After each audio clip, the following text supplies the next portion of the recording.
Hi, my name is Claire Goldsworthy and I'm the founder of The Fashion Advocate, an online community for Australian fashion, beauty and lifestyle brands. Through The Fashion Advocate, I support good people doing good things and I am passionate about sharing their stories.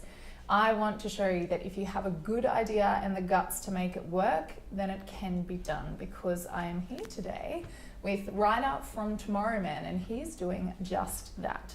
Now, I just learnt that in Australia, 7 men a day commit suicide, and it's something that we need to talk about. There are a few issues and a few reasons why.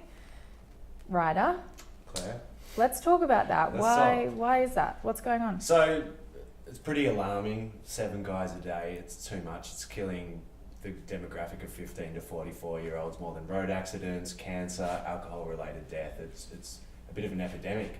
So what we're trying to do is create safe environments for men to be able to have a bit of a different conversation besides the usual day-to-day banter and giving each other shit. Yeah. We want to do it in a way that guys don't have to get defensive or shut down. Do it in a way, giving guys essentially a toolkit to be healthier, more positive men. Okay, so that's what Tomorrow Man is all about, I guess, shaping the men of tomorrow. Yeah. So what's one of the biggest issues that men face at the moment? So basically the expectations of being a man and the stereotype, there's some awesome things in there and then there's some things that aren't as positive, and there's a lot of pressure to be a guy. And I think what's happening is all these expectations are confusing and they contradict each other, and a guy gets to a point where he doesn't know how to reach out or ask for help or let down his guard. So it's helping guys get a bit more flexibility as men and knowing that you can be competitive, you can be dominant, you can be alpha, but then you can also speak from the heart and shed tears and just have a bit of range, not be so rigid.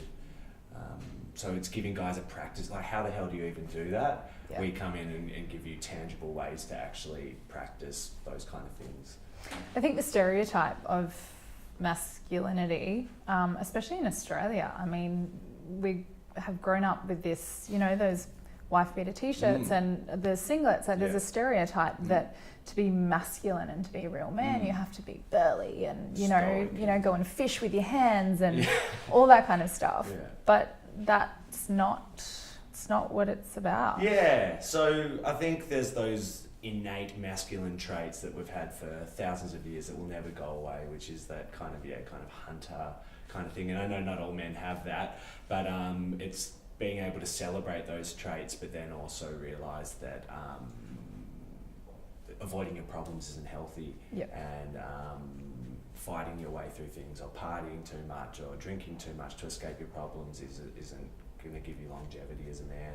So guys can get a bit defensive, so it's not about saying you're doing this wrong, it's more going, what else can you do? And connecting with guys and realizing that you're not alone with the fears or challenges or insecurities. We've all got them, and it can be really freeing once you know that you're not alone with it. And that's what happens in the workshops. Like you'll see the toughest, scariest guy in the room open up about something, and it's like, whoa. Yeah. Or you'll get that hidden gem, the guy that kind of flies under the radar and doesn't get much respect. You'll get him, he'll step into his confidence and show the group who he really is, and the guys are like, whoa, I treated you like absolute crap and now I can actually see a bit of your gold. So the workshops you do, you've got a few different styles. So you've got workshops for school-aged kids as well. So we work with 15 and up. Yeah. So we go into masculine environments, so high schools, sporting clubs, amateur and professional, and then we run parents' night for blokes, which is invited to men of a community to come along, all ages. We were in Wagga Wagga last week. Wow. And we cover a lot of ground, but in Wagga Wagga we had a guy bring his 10-year-old son, and then there was a guy in his late 80s. So the spectrum of men was just really inspiring. I think it's really important to talk about these kinds of issues that face men. I mean, age, it doesn't matter what age you are, and I think it's incredible that you are obviously creating a community of support so that men can talk about everything. Because I guess traditionally women have kind of come across as where the talkers, where the communicators, where the criers, and men have, I guess, felt like they've got to be the Don't cry. Don't be emotional. We've Don't. got so much to learn from women, so much, and we are learning, but we're so like obviously feminism's come a long way, and we need to catch up a bit as guys, and those really important skill set and traits that you were speaking about, we need to learn how to do them. So, for example, I've got two boys, a 2-year-old and a 4-month-old. I watch little girls play, and they're practicing how to form relationships. They're practicing how to communicate with their dolls, like really important skills. And I watch Wolfie, my 2-year-old, he's just smashing trucks together and like whacking his head against walls. And he'll always have that testosterone, and they'll always be a part of him. But then it's also helping him learn those softer traits, those more caring traits, which you need for life. Even this morning, we did his toenails and fingernails in purple because he asked, and just helping him understand that a man's a lot of things. Doesn't have to be one thing. No, and women play such an important part in our work, because often there'll be a boy in a workshop who's been neglected or has a bad relationship with his dad, and his mother plays such an important role in shaping him, and we get the guys to talk about how the key women in their life has shaped them, and the things they say about some of these resilient, powerful mums is just, it puts you in tears, because it's the tough kid who looks like he doesn't give a shit about anything, suddenly pouring out his heart, talking about how grateful he is to his mum and how she's working 3 jobs. And I think that's really important, I guess, to acknowledge as well, that the way that men grow up and what they grow up thinking and feeling is not just what they've learnt from other men, that women have such a big role. And as adults, females, I guess, develop this own stereotype of what they think men should be. So it's something, it's a conversation that we all need to be having. It's so confusing. I mean, I said it to you before we started filming today that I wanted to have this open conversation, and I didn't want to assume anything because I'm a female. I don't know what it's like to be a man, but I know what I grew up with and the stereotypes that I have. So I guess it's just as complicated. For men. It is really complicated. We just need it for guys, just kind of simplify it and just not make them feel like they're being attacked, because men can get defensive. I can get defensive. So it's inviting them into the conversation, and they will talk. Like, if you create the right environment, they've got amazing things to say. It just needs to be the appropriate environment, the right supportive environment. So what are men of tomorrow then? What do you want them to be? What are you trying to teach them to be? Well, at Tomorrow Man, we learned how to be men from a guy called Jim Steins. He was an amazing man. He passed away a few years ago, but Jim was a dominant AFL footballer, like a ruckman, just an absolute beast of a competitor. But then he also was really in touch with his emotions and could break down in tears talking about fears and insecurities, and then switch out of that and then be a CEO and boss us around and tell us we need to book workshops. So we learned just that a man, he needs to have range. Leaders really need to have range. To have a healthy, positive family, you need to have range. You can't just be this rigid robot. We've been doing a lot of rural work recently, so meeting guys who have to be tough because you're fighting with unpredictable elements, so you've got to be tough. So some of these farmers, they're having family breakdowns or relationship breakdowns, so they need to be able to talk about it because of all the pressure that they have. And then just the whole scope is changing because of people realising that the suicide rate's not good, and the mental health issues aren't good either. So even you're seeing professional sports teams doing this work and learning about the power of vulnerability, and it's confusing. Every time I run a workshop, I get surprised, and I've been doing this for 10 to 15 years. So even in the last week in Wagga, some of the stories I heard were things I've never heard before. Wow. Just a lot of pain. And a lot of awful things happening to young people, but still this resilience and this hope and this idea that we can be better.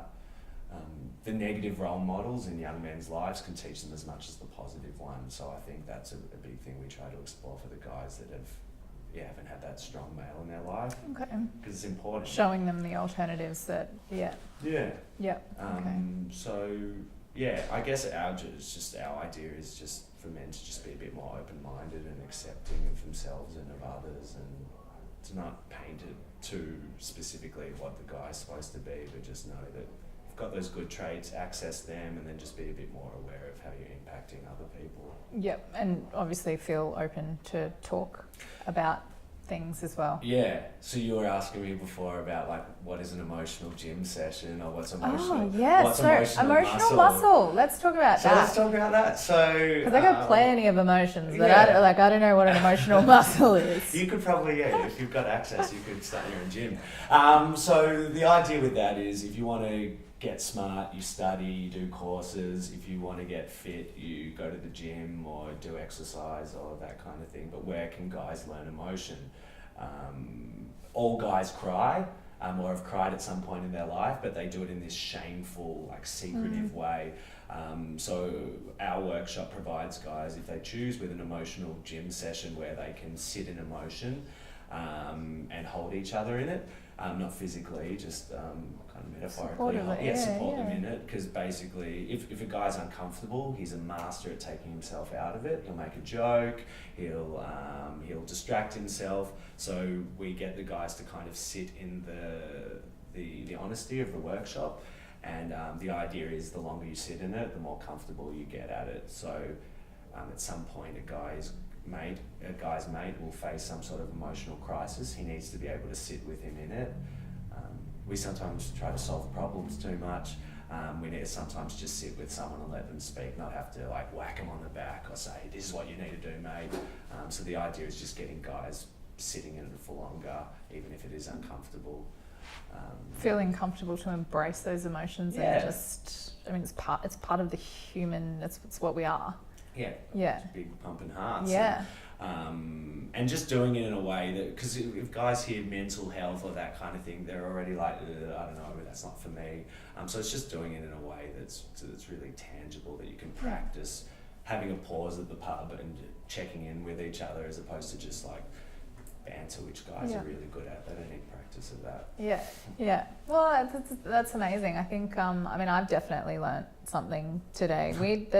We need to start talking about these things a hell of a lot more. And as progressive as we are as society, there are still so many stereotypes that we need to break down and embrace men of tomorrow. And you're right, it's not an age specific thing. Like what we're getting from all the guys when we're breaking down what the rules or the expectations of a man are, they're always exactly the same. So no matter how old or young, and even though the times are changing, we're becoming more progressive, there's still something that needs to be done, because too many guys, we're losing too many guys. Well, you're doing it. Tomorrow Man is, you're doing it, and it's amazing.